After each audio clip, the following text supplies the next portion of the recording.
From UFOs to psychic powers and government conspiracies, history is riddled with unexplained events.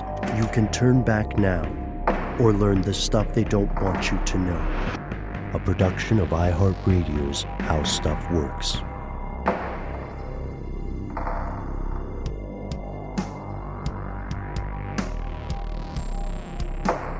Hello, welcome back to the show. My name is Matt. My name is Noel. They call me Ben. We are joined as always with our super producer, Paul Mission Control Decant. Most importantly, you are here, and that makes this stuff they don't want you to know. It occurs to me that although this episode is coming out in 2020, January most likely, this is the last episode we are going to record for the year. We're recording this at the very end of 2019. Woohoo! Yes, the lost decade.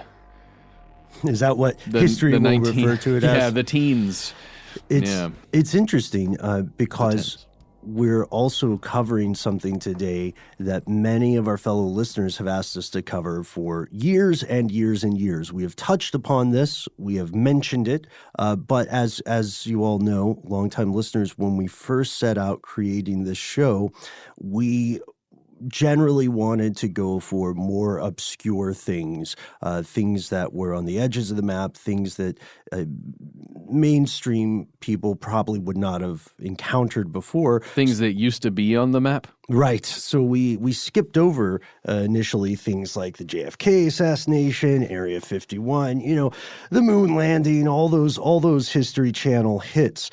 Today we are finally investigating something that has been a long time coming or a long time going, if you believe the story, and that is the tale of Atlantis. Not Atlanta, Atlantis. So here are the facts. According to the folklore, the stories that we all know, Atlantis was a civilization located on a mysterious island. And in ancient times, we do very much mean ancient, this civilization was a seat of great culture and learning, like later seats of learning, such as Alexandria. People came to Atlantis from far and wide to learn the secrets of technology, to divine the workings of the world and the gods, the heavens and the firmament. We know that it was a city laid out on this island in sort of concentric rings, and it had a central canal going through to the center. But Atlantis had some issues. Despite the fact that it was so advanced in architecture, art, and technology, it was destroyed 9,000 years ago, 9,600 years ago, when a wave and earthquake sent by Poseidon, the god of waves and the sea and earthquakes, when Poseidon got tired of them, he sent these natural disasters or divine disasters to punish the inhabitants for their wicked ways. Wait a minute, though. Weren't the gods pretty bacchanalian themselves? The interesting choice of words there, Noel. Yeah. Any study of Greco-Roman gods, even the Old Testament god of Judaism, Islam, and Christianity, shows a pretty clear study in hypocrisy. You know what I mean? Mm-hmm. Do as I say, not as I do. I think, didn't Zeus come down to earth in the form of like a bull, a ram, a goose? A goose, yeah. So he could have sex with his whomever, right? Yeah. And do you think he stayed in goose form when he did that, or the way the story goes? Yeah. Weird. And the that's very common in tales of pantheons. But so back to Atlantis, we can already see how this story and folklore has so much in common with similar tales from around the world. Advanced civilizations laid low by divine forces. And, some of the specifics are common to other stories. Gods seem to often punish ancient communities via floods. Yeah, we can see this as a parable of sorts. You can choose to read it in that way, which is a warning, right? Tell people what not to do, or else lest thee be punished. A cautionary tale, if you will. There you go. Yes, parable. the first mention of Atlantis, we do have the earliest known mention of Atlantis. Very interesting. It comes to us from Plato in his dialogues Timaeus and Critias. Plato describes Atlantis as not just an island, but a huge island. Says it's larger than Libya and Asia Minor put together. He also says that he is relaying this story third or even fourth hand, which we'll get to, because there's a character in his dialogues, Critias, Critias, and this guy says, okay, I heard the story of Atlantis from my grandfather, who heard it from a Athenian politician named Solon. This was 300 years before Plato was around, and that this guy, this politician, in turn, learned it from an Egyptian priest, and the Egyptian priest is the one who says it happened 9,000 years ago. Now, Atlantis was protected by the god Poseidon, who they worshipped, and they made the son of Poseidon, like a demigod, kind of like you alluded to earlier, Noel. They made his son king of the island. His name was Atlas. So he ruled the island and the ocean surrounding it. And as the Atlanteans came up in the world, as they became more powerful geopolitically, their ethics declined. The place was awash in corruption, in depravity and perversion. Their armies met a lot of success. Eventually, according to the story, they conquered parts of North Africa. They went on to conquer at least part of Italy, the Etruscan part of Italy, and then eventually the people of Athens posseed up with some like-minded Atlantis haters, and they drove the folks back. They drove them out of Italy. They drove them out of Egypt in North Africa. But at this point, they were still very much in play. They just got their butts whipped once, and they were still planning to do more damage. And then Plato's writings continue about Atlantis, again in that dialogue, this time Timaeus. And he writes that this lost civilization was in fact a location, a place where you could go. It was real. He calls it the Pillars of Hercules, the area where Atlantis existed. And these days, like if you looked it up right now, like, hey, what are the Pillars of Hercules, Siri? It would be called the Strait of Gibraltar, which is a known thing. You can look that up right now. You could travel there. Yeah, you could go right now if you wanted. And Plato argues that despite being technologically advanced and having a pretty well-organized society, the people of Atlantis didn't have infrastructure in place to protect them from the wolf that was at their door constantly, basically the threat of floods and earthquakes. Whether or not they were actually sent by gods or not, they were basically out there completely unprotected. And that great island of Atlantis, along with the city that was built upon it, did sink over the course of a single night and day, right around 9600 BCE. Now, that would be intense. Right, because again, this is larger than Libya and Asia Minor. This thing is almost its own continent. How could the entire thing be gone within 48 hours? But especially by floods. Especially by floods and earthquakes. Yeah, earthquakes makes a little more sense to me. That's the question. So it means the sea level just rose so high that it swallowed up everything? Well, it depends on the kind of tectonic shift, too, because the sea could have risen or the island could have just sank. Sunk. Yeah, that makes sense, yeah. So here's the deal. That's the story. You could read the full quotations in these dialogues. But Plato's tale, spoiler alert, has a number of vagaries and plot holes. First, he doesn't stop at saying that the inhabitants of Atlantis worshipped Poseidon. He says that they were blood descendants of Poseidon, and this links them more with myth than it does with any tribal community that would have been extant at the time. You know what I mean? Atlantis also, I like that you pointed out that they had a good social system here, because they did have a constitution that was eerily incredibly similar to a constitution that Plato outlined as a good idea in the Republic. So yeah. So it's it does have it has some troubling ties to fiction already. Even ancient Greeks at the time were not sure whether, to your point, Matt, whether Plato's story was meant to be taken as history or as a metaphor, an allegory. You know what I mean? It's kind of like the Brer Rabbit Aesop fables. No one really thought there was a talking rabbit, right? Some people did, I'm sure. I don't want to ruin that for any of us listening. But in the written history books, right? It was never written, once a talking rabbit did this, and his name was this. Right, and we have to emphasize this part because there were strong doubts about the veracity of this tale from the very beginning. And there were two more issues that come into play with the timeline that I think raise serious questions about this story, just from the jump. Before we get anywhere near the most recent, millennium, there were problems with the story. The number one on our list here is that when Plato talked about Atlantis, this is the first time it had been mentioned before. The phrase Atlantis, the place, the thing, just the name itself, Atlantis, was the first time it was ever mentioned when Plato wrote it down. So even though he says it happened 9,000 years ago, no one talked about it.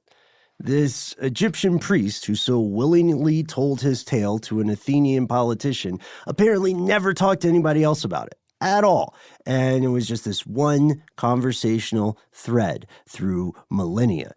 Why? But it's also it references the intervention of gods as though that is just, of course, that's what happened, right? Yeah. So you got to wonder, is he making up some sort of teachable moment kind of tale, or where is he getting this info from? There's another aspect here, the second part that I think is also, I don't want to say damning, but it doesn't make the tale look good. If this was rediscovered knowledge, and if it was legitimate, how come none of Plato's contemporaries, none of Aristotle's contemporaries deigned to mention it? It's a lot like imagine aliens were discovered. Extraterrestrials were discovered. They were real, and you turn on your local cable news to hear about it, and you find that only one cable outlet is reporting on it. And it's Fox News. It's only Fox News. And it's some intense cataclysmic thing. Right. It's a global event. Yeah. Why is only one source telling us? Those are pretty important pieces. Those are things we would think if this were a real place, we would have heard about it prior to Plato, or we would have at least heard his contemporaries saying something about Atlantis. I would say right here, just we're going to explore a little more as we go. But, around the time that Plato's walking around, there had been quite a bit of history written down by that point. Yes. Right? Yeah. But however, there would still be, at that time, countless tales that had only been passed down through word of mouth, right? Mm. Vocal histories that existed across the planet at that time that perhaps never did make it, on papyrus or whatever instrument and piece of material you're going to write it down on. I mean, we have to put that out there as in there's still that room, which is where our show comes in, for speculation, even though these things are going against it from the jump. Right. And these valid concerns did not stop the party. The legend of Atlantis grew over time, from the time of Plato to the time that you are hearing this episode. Numerous later authors would argue that Plato had part of the story right, but that he was, let's call it, incorrect or confused on multiple accounts. And just like any other game of telephone, people embellished this thing. They tailored it to fit their own notions. So the original story was rephrased as it was retold over and over and over again. And soon the residents of Atlantis were no longer descended from gods. They were actually aliens or hybrids of aliens. And these people who believe this would argue that Plato and his contemporaries were just framing extraterrestrials through a social lens that they could understand. And then they would say, well, the city's technology was super advanced. They had no idea how advanced it was. They used energy crystals, and they affected global oceanic patterns. They affected the world in more ways than we know. As a matter of fact, you'll read some fringe authors saying you can clearly tell that all of the quote-unquote paranormal disturbances in the Bermuda Triangle are ultimately traceable back to Atlantis and the infernal technology they created. This is not something you would read in, Scientific American, just to be fair. Hey, that is a fun thought experiment that the crystals have gone haywire or continue to function in some way down at the bottom of the ocean somewhere. Mm-hmm. I like the idea. Sure. And, technology functioning in automation after its creators have gone is something that could very likely become real in our modern day, like the Ray Bradbury story, There Will Come Soft Rains, or like all the deep space exploratory vehicles that we've put out that are going on one-way trips. We're never going to see them again. Yes. And I'm also going to put here really quickly, just for you guys to think about.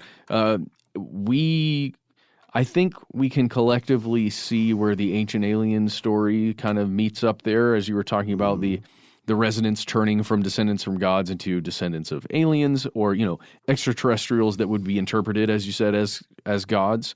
That is getting us closer, I say, to something that would be within the realm of reality from gods, at least from our understanding of the way the world functions right now, our limited understanding of it. But we can see the reasoning behind some of these things. That's not to say that any of it is true.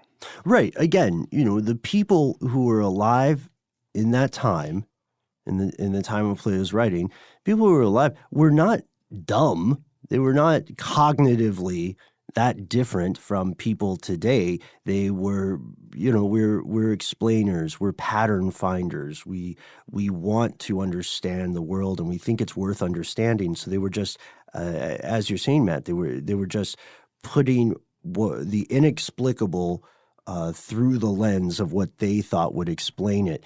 And today, you can find multiple people still doing the same thing. You can find, for instance, the big shift that occurred in folklore fairly recently, over the span of time, was that stories of changelings and abductions by the unseelie or the fae turned into stories of abductions by extraterrestrials or aliens or creatures from a different dimension.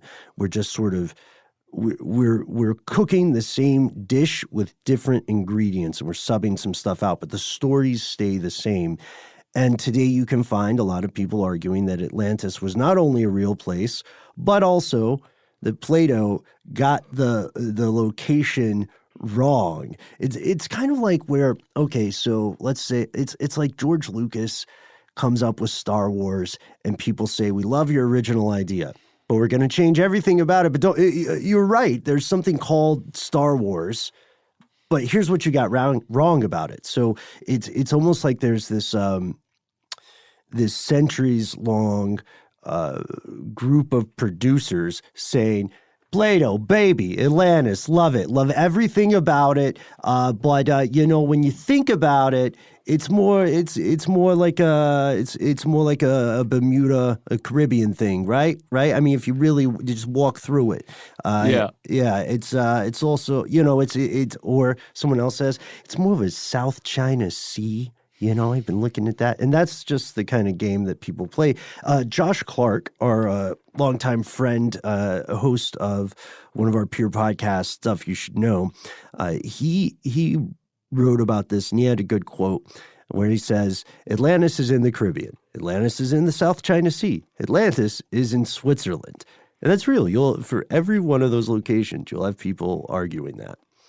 We've even read that Atlantis was somehow a part of Antarctica.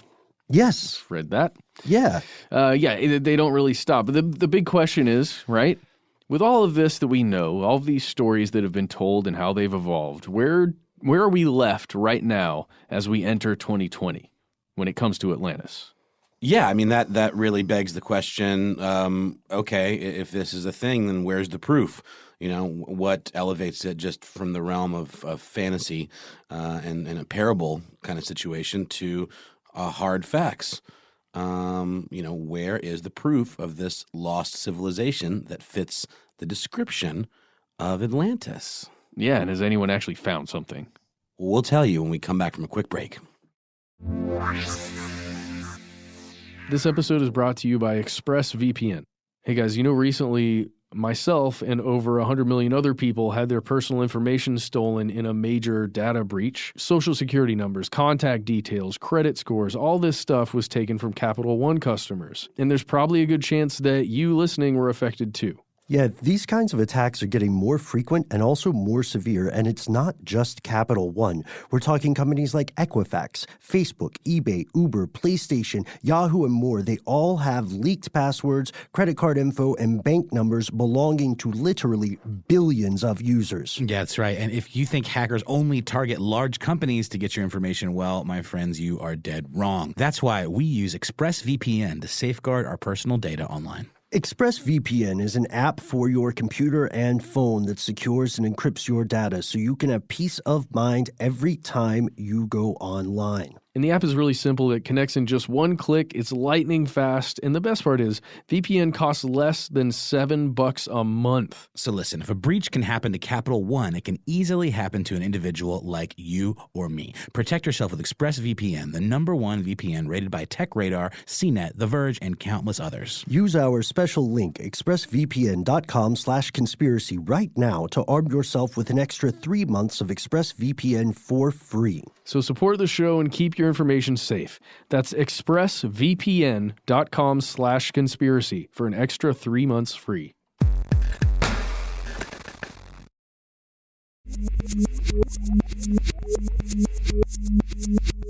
Here's where it gets crazy. Well, yes, actually. Oh, yes. According to the people, yes, multiple people believe that they at least know where the mythic civilization of Atlantis was located, and some people believe that they have found it. And they've been searching for this for a long time. Now, remember, we're talking about two different kinds of Atlantis. One kind of Atlantis is the OG one that Plato described, a semi-utopian society, downfall, punished by the gods. A, gods are real. B, Atlantis, was by Gibraltar, the Pillars of Hercules. And then the second Atlantis is the one that has all the bells and whistles of folklore and all of the personal attitudes of people writing about it later. In the first centuries of the Christian era, people didn't really talk too much about Atlantis. They said, you know what? Aristotle wrote it. He was quoting Plato. Those guys are stand-up dudes. They taught us a lot, so we don't need to worry about it. In the 1600s, in 1627, there was, of course, Francis Bacon, the English philosopher and scientist, who published a utopian novel titled The New Atlantis. And just like Plato, he was mainly, he was taking the story of Atlantis in a different direction. He wasn't saying it was necessarily true. He was more interested in exploring the ideas of a politically and scientifically advanced society on a previously unidentified island. That did amazing things. In 1679, there was a Swedish scientist named Olaus Rudbeck who published a book called Atland, Atland. And this is a work in 4 volumes.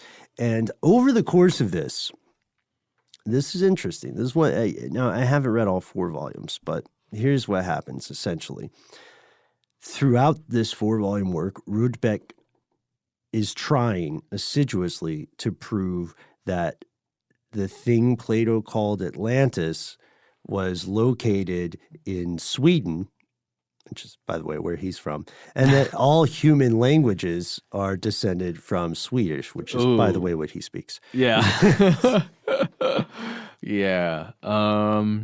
I mean, this is interesting, though, because this is the first time where Atlantis is depicted as being at the center of humanity, right? Like the origin point, or at least one of the bottlenecks where through the origins of humanity went, through which they traveled, connecting everything that's occurred on this earth, all languages, all peoples. It all centered around Atlantis at one time before they spread across the earth. And it sounds weird now, but you're right. That's a huge pivot point. It's easy to dismiss it knowing what we know about the evolution of language today, right? That Swedish was not the basis for things like Mandarin or Bantu, or other languages that had existed before then.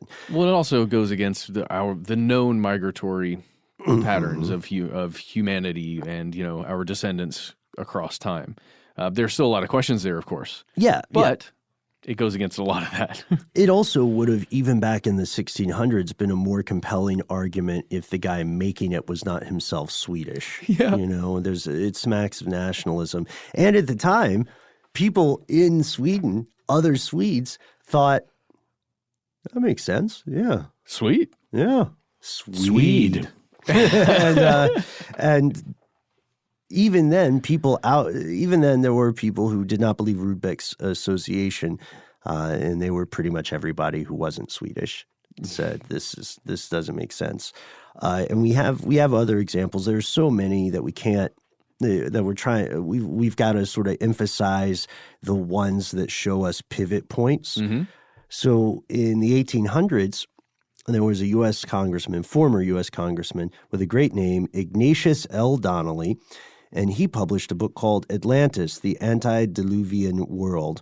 And this became a watershed moment for, not the best choice of words, for what is sometimes called the occultization of Atlantis, which is taking, remember again, then we're talking about two different conceptual places.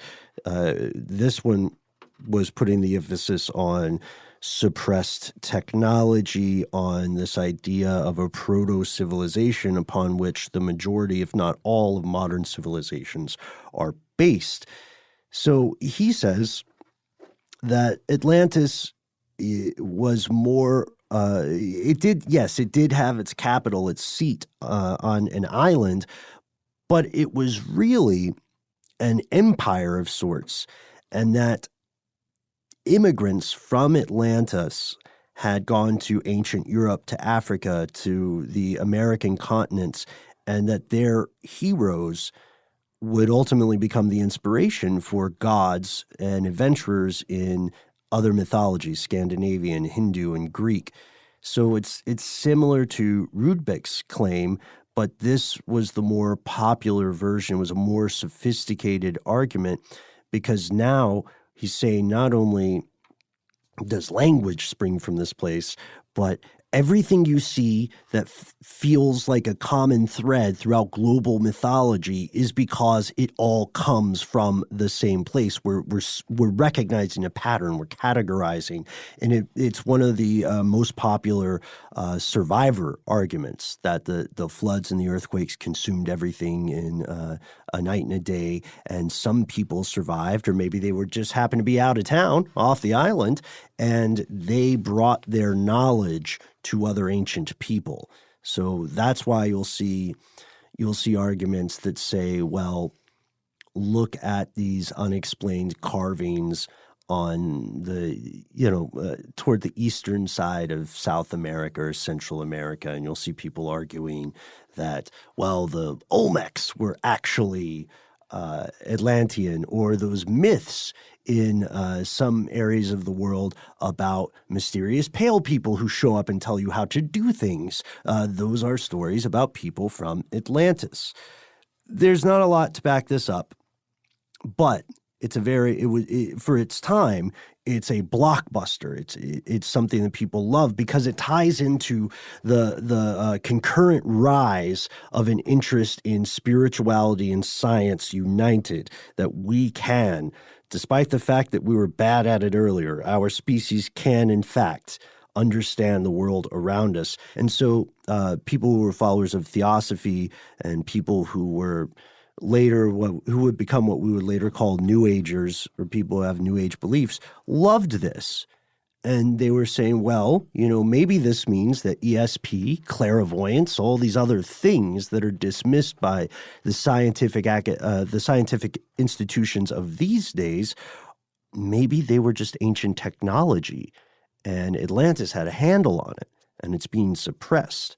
And this is where we enter the story of a guy named Edgar Cayce, who did something really interesting. Have we ever talked about Edgar Cayce on this show? Pretty sure we have, yeah. I think it's mostly in a mention when we are getting into some of these realms. That's right. Of lost history or something like that. He comes up. Yeah. So he was born in 1877. He was a clairvoyant, and he would go into trances. He was known as the sleeping prophet, and in his trances, he would answer questions that people asked him about everything from nutrition to chronic illness, reincarnation, future wars, future events of global import, and he talked about Atlantis as well. His story is a little bit different from Rudbeck's, a little bit different from Bacon's and so on, because he and different from my boy Ignatius, because he had a specific prediction that appeared, depending on where you stand, appeared to come true.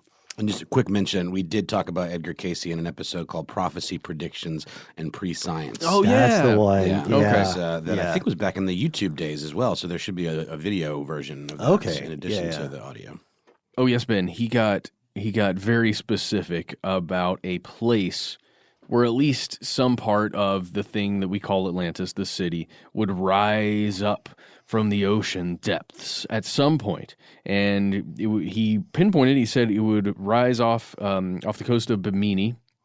It's right at the western end of the Bahamas. And he was like, that is definitely going to happen, you guys. I'm Edgar Cayce. That's my word, and I'm sticking to it. That's how he talked. Yeah, Atlantis is going to hang out over there off Bimini. And guess what happened in 1968, Noel? I don't have to guess. Okay.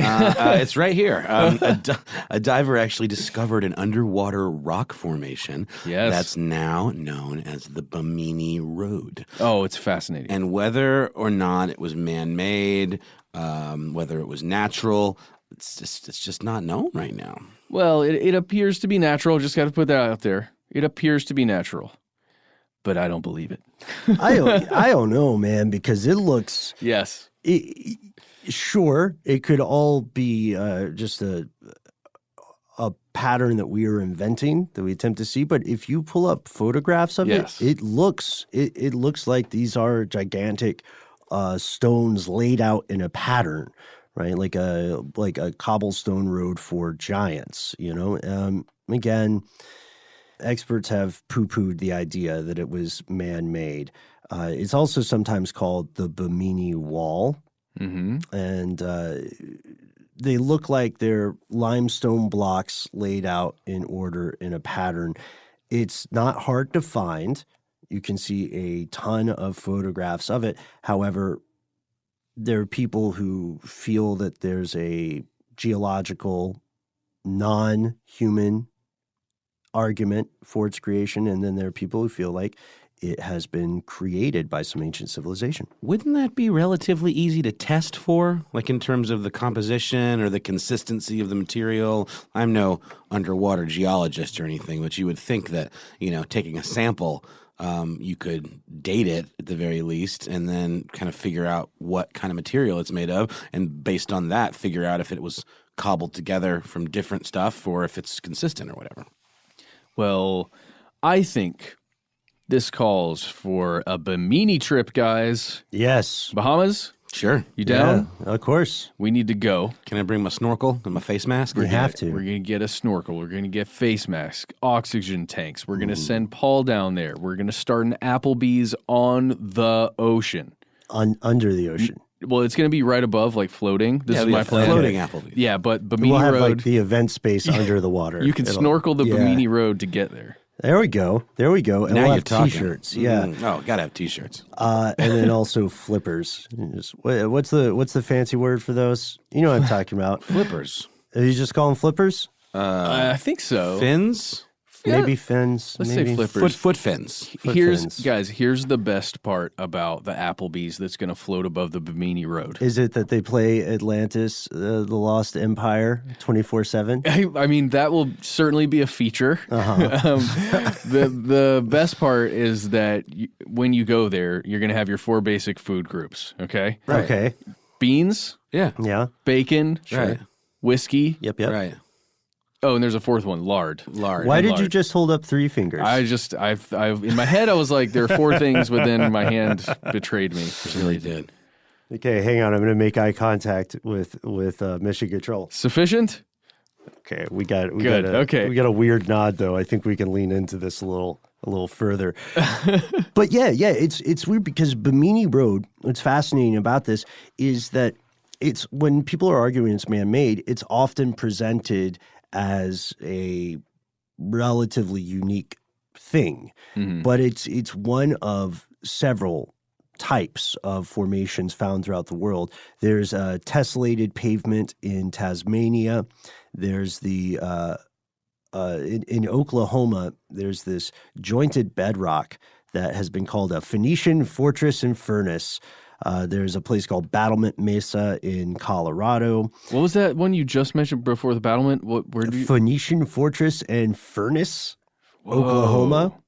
Awesome! I've never heard of that. Well, that's what it's called, and how much of that branding is for how much that branding is to get tourism. It doesn't matter now because I think it got paved over in 2016.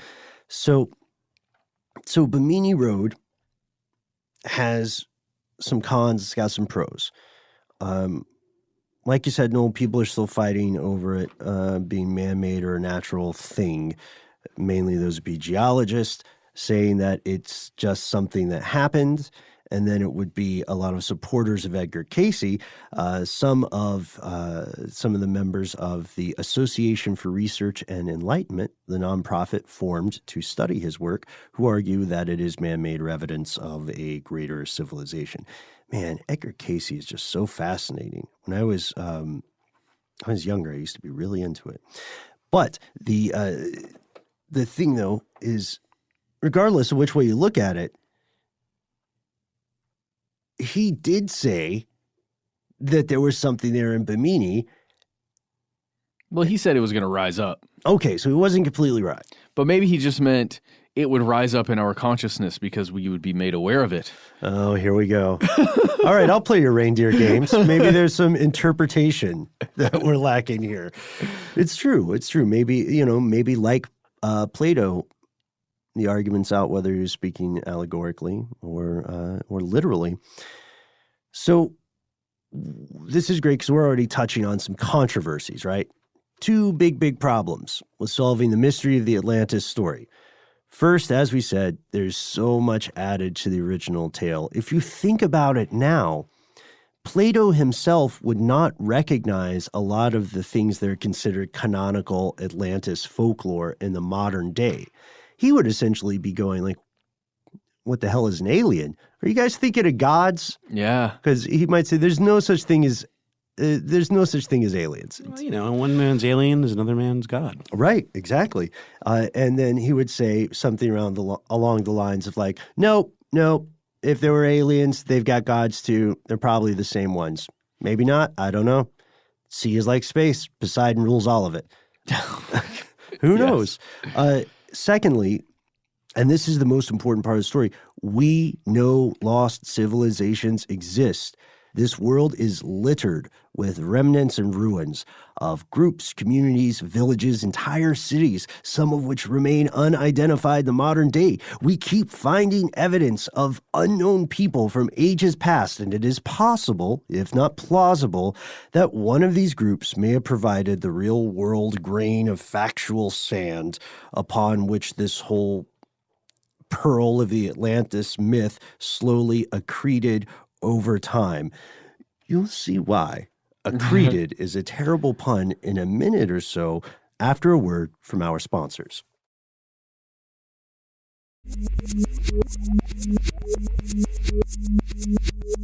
And we're back, and we're going to delve into some of these, They're not pearls. What do we call them? We're going to call them, because Atlantis is the pearl, right? Okay. These are the grains that are around the pearl. Sure. Yeah. Okay. If Atlantis is the main dish. Yeah. Okay. If Atlantis is the Applebee's entree. Yes. Of lost civilizations, these are the apps and the side dishes. Apps. And the dessert that also comes with it. Mm-hmm. Okay.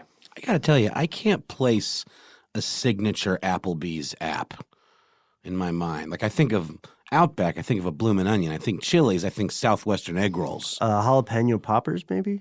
That's pretty generic, though. Oh, you mean I see what you're saying. I need a signature. Oh, like Paul's got them locked and loaded. I'm just trying to see if I.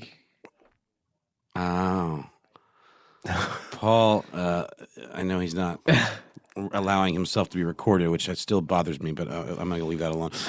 Paul says in our ears, from his mouth to our ears to your ears, that every dish at Applebee's is a signature dish. Sure. Okay. What I'm thinking, at least in my traversing's to Applebee's, is the chicken fingers with honey mustard as an appetizer. Well, you can also get the classic combo. I pulled up the menu. Oh, where you build your own sampler, essentially? Yeah. Brisket quesadilla is an appetizer, which is crazy because that's a meal. A quesadilla is a good meal. But, yes, it is true. Let Paul be our Plato of Applebee's, and you are our Aristotle interpreting that, and then we'll figure out who the Casey is, the Edgar Casey later. Is that you? No, I figured out the perfect Applebee's appetizer, you guys, because it speaks so loudly to Applebee's for me. What is it? Breadsticks with Alfredo sauce. I saw. That sounds disgusting. What? It's perfect. I think we're just not high. That's probably it. Speak for yourself, bud. Right. So it is true, though, from time to time, and this is the crazy, tantalizing for some people, irritating for other people thing about the search for Atlantis in places like this. Every so often, archaeologists and historians do find stuff. They find hard evidence of things, right? Yeah, things like a swampy prehistoric city in coastal Spain, a suspicious undersea rock formation in the Bahamas. That's the Biminis. That's the one. All might be sources for a potential genesis of the Atlantis story. Of these, the site with the widest acceptance is the Greek island of Santorini. Ancient Thera is what it was called back in the day. A half-submerged remnant of a volcano known as a caldera created by the massive 2nd millennium BC volcanic eruption, which created a tsunami that could have really, hastened the collapse of the Minoan civilization on Crete. Crete? Get it? A Crete? Oh no! That horrible joke paid off. It went all the way from before the commercial break, or it metastasized, depending on whether you think that was chuckle-worthy or cancerous. Oh, yeah. All right. Well, here we are. It's like a good spinach and artichoke dip. Right? Man, there is. I mean, you're absolutely right.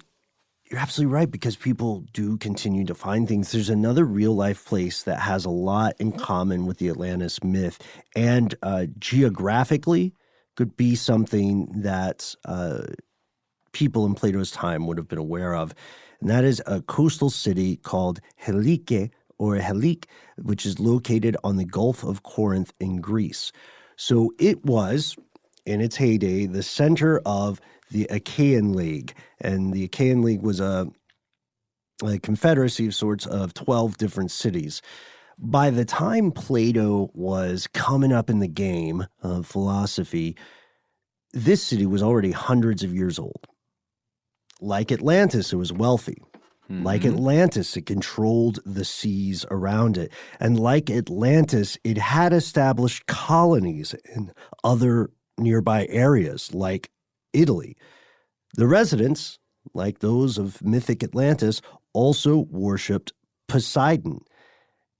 For 5 days, December of 373 BCE, witnesses in the area of this city noticed that vermin and other small animals, snakes, insects, mice, and so on, were leaving the coast, and they were going to the mountains that formed the southern border of the Helike Delta. And, we all know what a delta is. Modern seismologists have also noted that some animals do appear to have a preternatural sense, a little bit of predictive ability when it comes to imminent earthquakes. Some of that low rumble, it's not rumble, but the movement that is occurring, vibrations, that are so of such a low frequency, but it just can be sensed. Mm-hmm. And oddly enough, we did look into this a little bit in earlier episodes, but oddly enough, we see tremendous anecdotal evidence that some animals can predict the weather. Matt, you had or predict those disasters. Matt, you had the most salient argument there with the idea that they're very attuned to vibrations that maybe people ignore, right? Or maybe they can also sense barometric changes. Barometric is where I'm interested. Yeah. I want to study that. I've always wanted to get some more research on people who can predict the weather due to an injury flaring up. Yeah. It's also probably a pressure change. Achy I would knees, imagine. joints.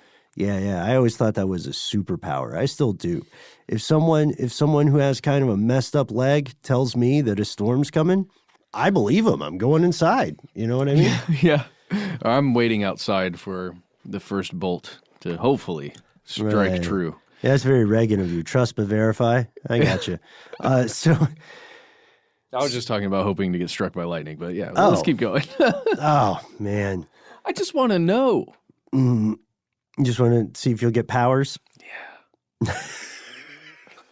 I mean, I think surviving a lightning strike is a superpower as well. There are people who have been struck by lightning multiple times. I told you guys before about Coach Tritt from my middle school. Travis Tritt? Otwell Middle School, science teacher, Coach Tritt, struck by lightning at least twice. Wait a minute. Really? Yeah. At least twice. I know. I remember one of them when he was playing cards in his dining room. Lightning bolt came right down through the chandelier and got him. That's because gambling's a sin. And maybe that was it. Coach Tritt. What was the second time? Seems like he was asking for that was it. the second time, I think. The first time was out on the field for some reason. And was he being Plato about this? Was he relaying a story without firsthand proof? No, this is him. Coach Tritt, twice struck by lightning. He was like, I got hit twice and I'm still here. Did you believe him? I did. Well, I mean, I was a middle schooler. Did he have any like powder-esque powers? I didn't notice any, but he certainly was no good at science. No, I'm not. I thought the story Powder is interesting, but due to some intense problems I have with the director, I can't recommend the film. Oh, yeah. That guy got big time canceled. Wait, who? It should be. Who directed it? I forget his name, but he was found to have been participating in a lot of molestation, I believe. Oh. Victor Salva. Also the creative mind behind Jeepers Creepers. Oh, man. Yep. And is the convicted, known child abuser, but studios kept working with him. He actually kept going after being convicted in 1988 for the abuse of children.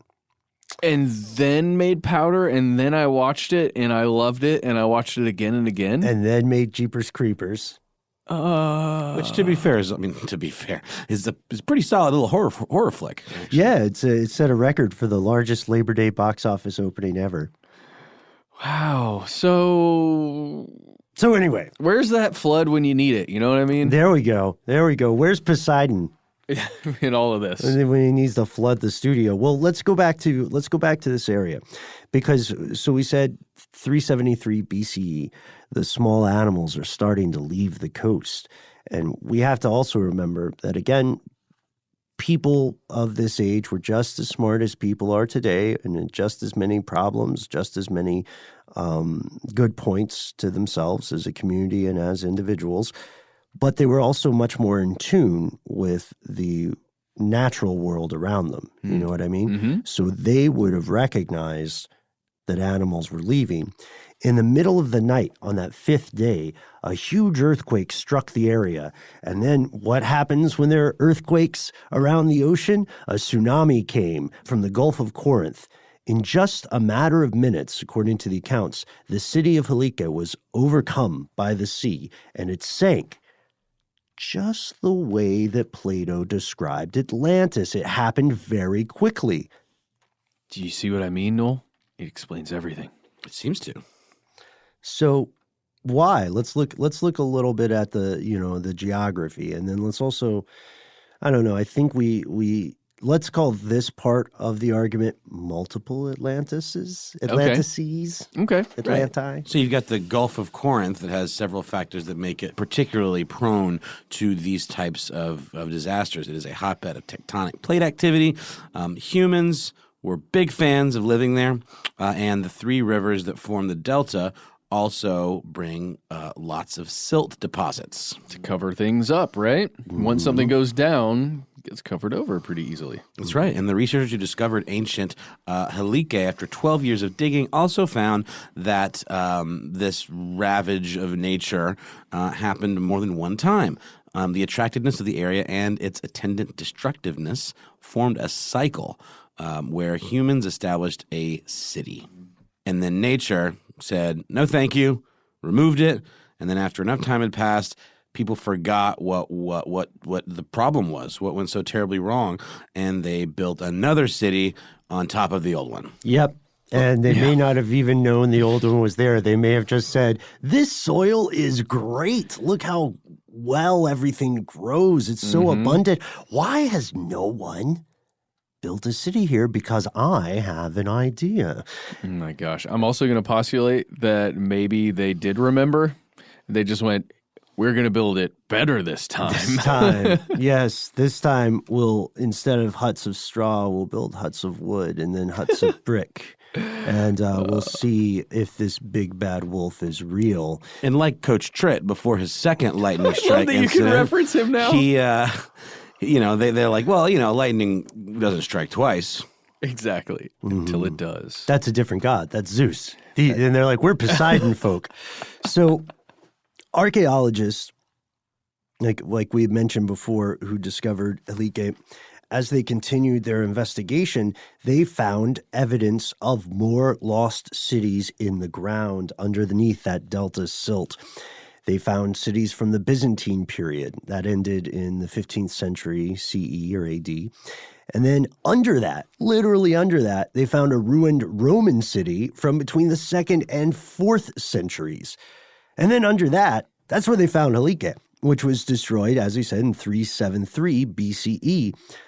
But what they weren't expecting. Here is where it gets crazy. I just want to set that up. Continue, please. Oh, yeah. They found an earlier ruined city from the Bronze Age. Now we're getting to the age where we have to kind of approximate things. They said this one was from around 2600 to 2300 BCE. And then... Yes. They found evidence of human civilization or some kind of habitation that went even further back than that. We're talking Neolithic period. And, if you're estimating, which, again, as Ben said, you have to, it would go back to 12,000 years ago. How crazy is that? We set up the scenario kind of jokingly that people would build a city here, then it would collapse, we would forget as humans, then build again. But that is precisely what has been happening there for thousands of years. All in all, there are six distinct communities have all been discovered at this same spot. And they all rose, and they all fell, and they all got buried by the rivers. And this is the kind of stuff that makes a legend, right? Mm-hmm. And this is where we leave the episode today. Is it possible that Atlantis is a mixture of myth and mistranslations? I mean, quite probably. And the story's not over. The search for the city continues. There's a guy who thinks he's found the lost city in Spain a few years back, about 60 miles inland away from the coast. And then, of course, most recently, in 2018, a tech company called Merlin Burroughs went public and said they may have found the lost city of Atlantis, and they think it's off the coast of Spain, near the Donana National Park. They argue that they found the remains of temples and towers, that they date the material between 10,000 and 12,000 years old, and they have some computer representations you can see about this. It looks interesting. Almost looks Indonesian to me, or something. At least the representations that they've placed online. Right. And they call themselves a land and sea. Merlin Burroughs, that is, calls itself a land and sea search company specializing in finding forgotten or hidden things. But if you read their press releases, they're also quick to point out they have a documentary on the horizon called Atlantica, which will put all the questions to rest. Yay! Yeah. Maybe they've actually figured it out. Maybe they have. They have. Time will tell. So Brian Dunning, who created the Skeptoid podcast, describes Atlantis. He says the myth of Atlantis is, in the simplest terms, an Elvis sighting. And so he's looking at it more of a pop culture thing. And he says, he talks about how people kept trying to keep Elvis alive. And he says, similarly, over the course of the 2,000, almost 500 years since Plato wrote about Atlantis, and countless people have tried to match his fiction to some actual island or geographical structure, we already know the efforts are in vain, because he says Atlantis was never anything but an allegorical device used briefly by a philosopher who made stuff like this up all the time, and this is as established a fact as is the death of Elvis Presley. Because we know that Plato did work with allegory a lot. So, yeah. This is what I want to put to you guys. Yeah. Okay, and I'm going to have to organize it in my head quickly here before I go. And 3, 2, okay, we're there. Do you guys think that it is possible at all that there was some kind of advanced civilization that existed at one point on the Earth, even if it was just very small? Let's just say, if we're going to thought experiment, a base or a landing zone compared to or similar to the way we visited the moon the first time during the Apollo missions, where we landed, we're just in one area. It just kind of, but in this case, it's extraterrestrials of some form. They're highly advanced. They land on Earth just for a little bit to do some exploration. Do you think there's a site, or there's a possibility that there is a site somewhere on this Earth where that occurred? Well, that's the tricky thing. There's a lot you have to unpack in order to get there, right? Right. I would want clarification on what we mean by advanced. I would say, as far as an extraterrestrial site, it's tough because Earth is a living thing, and it's a voracious living thing. It eats evidence. One of the first arguments against that would be that we don't see evidence of that in the fossil record or historical record. One of the arguments for it would be people saying we do, we just don't recognize what we found, right? So to answer the question in short form, I believe it is absolutely possible, depending on how we want to define advanced, I believe it is absolutely possible that earlier undiscovered civilizations were around. I think it's absolutely possible that humanity, in terms of socio-political entity or civilization, has earlier iterations that we just haven't found, because it's hard to find things and it's very easy to lose them, But as far as extraterrestrials, I don't know if I'm willing to go that far. I just think it takes a tremendous amount of hubris for us to say we know for sure every lost civilization. But I mean, Rome was an advanced civilization, comparatively for the time, and we found all of that. I mean, I figure if it left a big enough footprint to have made an impact, we would find something. Right, it's footprint versus time, right? Right. Okay, I've got one more thing to ask you guys. What if Atlantis was, rather than an extraterrestrial civilization, it was like a sub-terrestrial subterranean. Okay. Okay, let's just say some other intelligent force that emerged from the sea, that came up and existed in some kind of way in a vehicle for a long period of time, or were they base, and then it eventually just went back down into the ocean. Like eldritch forces of some sort? Maybe eldritch, maybe, some intelligence that had been on this planet far before, the evolution of our species. I don't know, Matt. That's an interesting question. It's an interesting thought experiment. That's what I'm trying to do with you guys. We don't know a whole lot about the subterranean depths, really. I know. A few years back, several years back now, there was an expedition that we applied to that said they were going to go to Antarctica to try to discover the entrance to this huge cavern system that they believed existed. People who will argue for the quote-unquote kind of hollow earth theory will typically more science-based arguments will say not that the entirety of the earth is hollow, but that there are vast caverns and systems that could house thriving ecosystems, right? So I could see that. I would say also, to illustrate how little we know about the world before us, remember when we did the episode on the early mixtapes of man? Right? Yes. Homo florens and Denisovans and Neanderthal. This year, there was a new species of ancient human discovered. No way. Yeah, yes way, Ted. In the Philippines, Homo luzonensis. Okay. And it is it's a small-bodied hominin similar to the Homo florensis. It lived at least 50,000, 67,000 years ago. Also, turns out Homo erectus persisted in Java as recently as 100,000 years ago.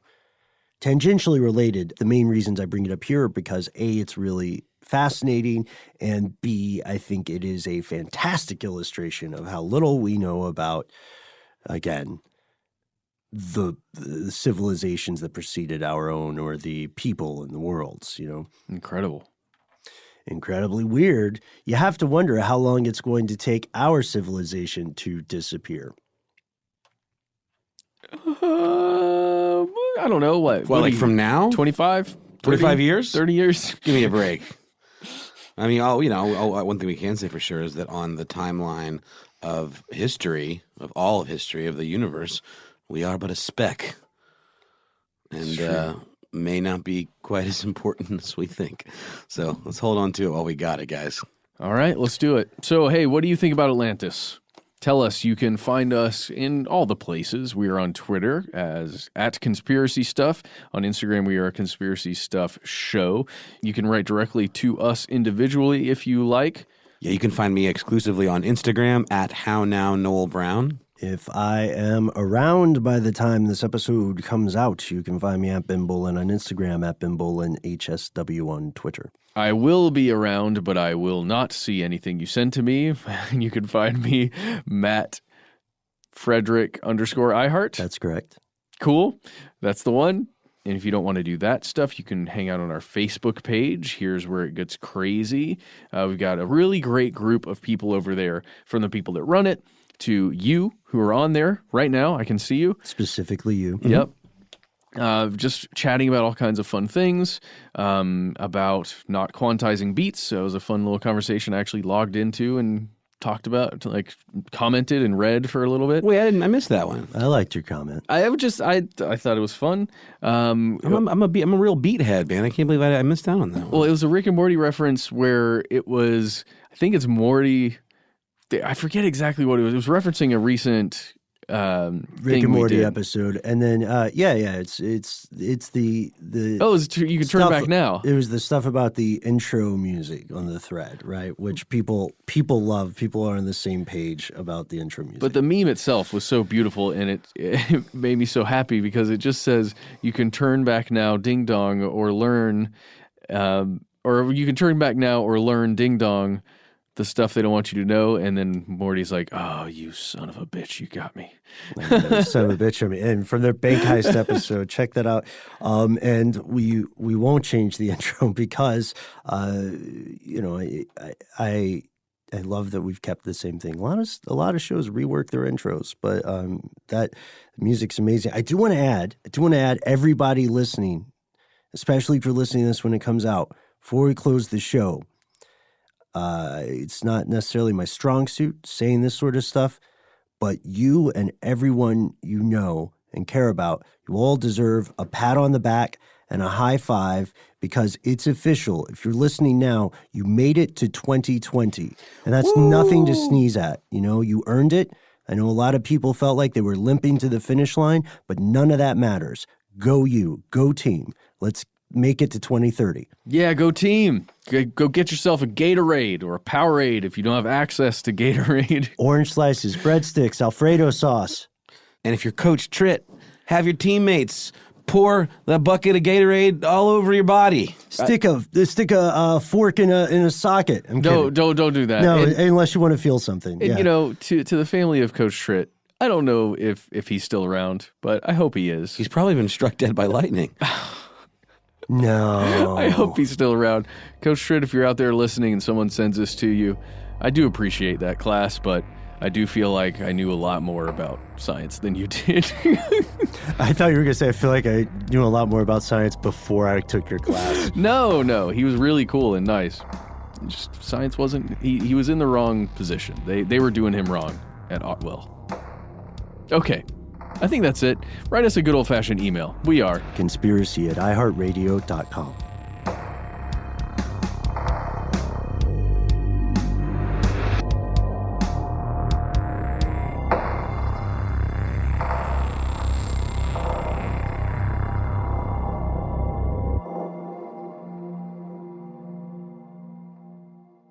Stuff They Don't Want You to Know is a production of iHeartRadio's How Stuff Works. For more podcasts from iHeartRadio, visit the iHeartRadio app, Apple Podcasts, or wherever you listen to your favorite shows.